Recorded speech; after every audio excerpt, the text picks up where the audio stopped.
Hi friends, எல்லோருக்கும் வணக்கம். எல்லோரும் எப்படி இருக்கீங்க? நல்லா இருக்கீங்களா? இன்றைக்கி அந்த கதையோட அடுத்த பகுதி தான் பார்க்க போகிறோம். அதுக்கு முன்னாடி நீங்கள் செய்ய வேண்டிய விஷயம் என்ன அப்படின்னு கேட்டிங்கன்னா, மறக்காமல் நம்ம சேனலை சப்ஸ்கிரைப் பண்ணிக்கோங்க. கீழே இருக்க பெல் பட்டனே கிளிக் பண்ணுங்கள். அப்போ தான் போடக்கூடிய வீடியோக்கள் எல்லாமே உடனுக்குடனே உங்களுக்கு நோட்டிஃபிகேஷனில் வரும். ஸோ மறக்காமல் சேனலை சப்ஸ்கிரைப் பண்ணிவிட்டு வீடியோ பாருங்கள் ஃப்ரெண்ட்ஸ். வாங்க நம்ம கதைக்குள்ளே போகலாம். நான் அடுத்த நாள் சரி நம்ம இந்த விஷயத்த ஃபேமிலியில் உள்ள எல்லாருக்கிட்டையும் சொல்லிவிடுவோம் அப்படிங்கிற மாதிரி சொன்னேன். ஏன் அப்படின்னா, எனக்கும் என் ஹஸ்பண்டுக்கும் சரியாக வரல, டிவோர்ஸ் பண்ண போகிறோம் அப்படின்னு சொல்லிட்டு சொன்னோன்னா தான் நல்லது அப்படிங்கிற மாதிரி யோசிச்சுட்டு இருந்தோம். ஆனால் ஒரு கட்டத்துக்கு மேலே எங்களால் எந்த ஒரு இதுவுமே சொல்ல முடியாத மாதிரி தான் இருந்துச்சு. ஏன்னா இந்த நேரத்துக்கு இது இதுன்னு சொல்லிட்டு நம்ம தனியாக எதையும் செப்பரேட் பண்ண தேவையில்ல அப்படிங்கிற மாதிரி எனக்கு தோணிகிட்டு இருந்துச்சு. ஏன்னா அந்த நேரத்தில் நம்ம எதுக்காகவும் இவங்களுக்காக நம்ம அட்ஜஸ்ட் பண்ணி வாழ்ந்துட்டோம். இருந்தாலும் 3 இயர்ஸாக நானும் அவரும் எவ்வளோ விஷயங்கள் ஒருவருக்கு ஒருவர் விட்டு கொடுத்து போனோம். ஆனால் எங்களுக்குள்ளே எல்லாமே ஒரு பொய்யான ஒரு இதாக தான் இருக்குது, நடிப்பாக தான் இருந்துச்சு எல்லாமே. அதை நாங்கள் ஒரு ஸ்டேஜில் புரிஞ்சுக்கிட்டதுக்கப்புறம் 2 பேருமே மனசார இனிமேல் நம்ம சேர்ந்துருக்கிறது கொஞ்சம் கஷ்டம், வேண்டாம் அப்படிங்கிற மாதிரி தோண ஆரம்பிச்சிச்சு. அதனால் சரி இதுதான் கரெக்டு, இதுக்கப்புறம் நம்ம இந்த ரிலேஷன்ஷிப்பை கொண்டுட்டு போக வேண்டாம் அப்படிங்கிற மாதிரி நான் உணர்ந்ததுக்கப்புறம் ஃபேமிலியில் சொல்லிடலாம் அப்படின்னேன். அவரும் ஒரு ஃபேமிலியில் நான் புரிய வைக்கிறேன், எதுக்கும் 2 ஃபேமிலியும் கண்டிப்பாக சரியாக இதுக்கு ஒத்துக்க மாட்டாங்க அப்படிங்கிற மாதிரி சொன்னார். இருந்தாலும் ஒத்துக்கிட்டாலும் ஒத்துக்கலைனாலும் நமக்கு பிடிச்சிருந்தா மட்டும்தான் ஒரு ரிலேஷன்ஷிப்புக்குள்ளே நம்ம கண்டினியூ ஆக முடியும் அப்படிங்கிறத நாங்களே ஒரு ஸ்டேஜில் உணர்ந்ததுக்கப்புறம் ஃபேமிலிக்காக எங்களை ஏமாற்றிட்டு இன்னும் எத்தனை வருஷம் வாழ்கிறது. 3 இயர்ஸுங்கிறதே பெரிய ஒரு ஜர்னி தான் நான் நினைக்கிறேன். எவ்வளோ விஷயங்கள் ஒரு ஃபேமிலிக்குள்ளே இதாக இருக்கும் 3 இயர்ஸ்க்குள்ளே.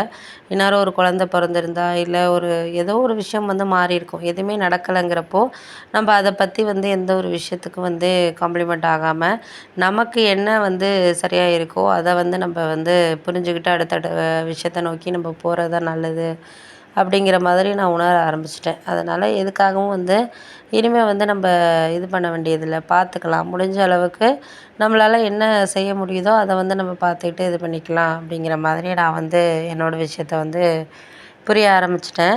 அதுக்காக நான் யாரையும் தப்பாக சொல்லலை. ஏன்னா அம்மாவோ அப்பாவோ பார்த்து வச்சாங்க அப்படிங்கிறதுக்காக அவங்கள நான் குறை சொல்ல முடியாது.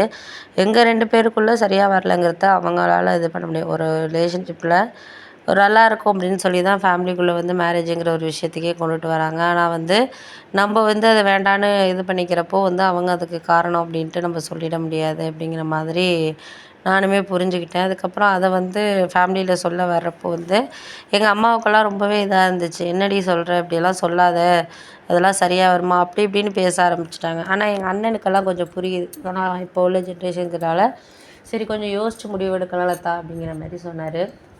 நான் சொன்னேன், யோசிக்கிறதுல இதில் ஒன்றுமே இல்லைண்ணே. யோசித்தா சில விஷயங்கள் நம்மளுக்கு பிடிக்காமையே போயிடும்.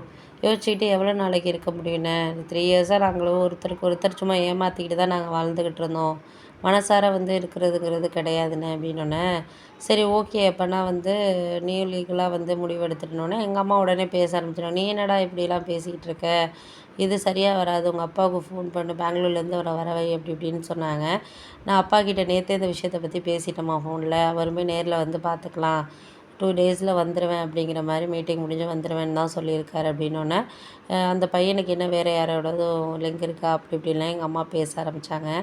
அதெல்லாம் இல்லைம்மா, அதெல்லாம் அவர்கிட்ட கிடையாது, எனக்கும் அந்த மாதிரி எந்த ஒரு இதுவும் கிடையாது, மற்றபடி எங்களுக்குள்ளே ஏதோ ஒன்று மிஸ் ஆகுது அப்படிங்கிற மாதிரி இது பண்ணோன்னே, சரி ஓகே அப்பா வரட்டும் பார்த்துக்கலாம் அப்படின்னு சொன்னாங்க.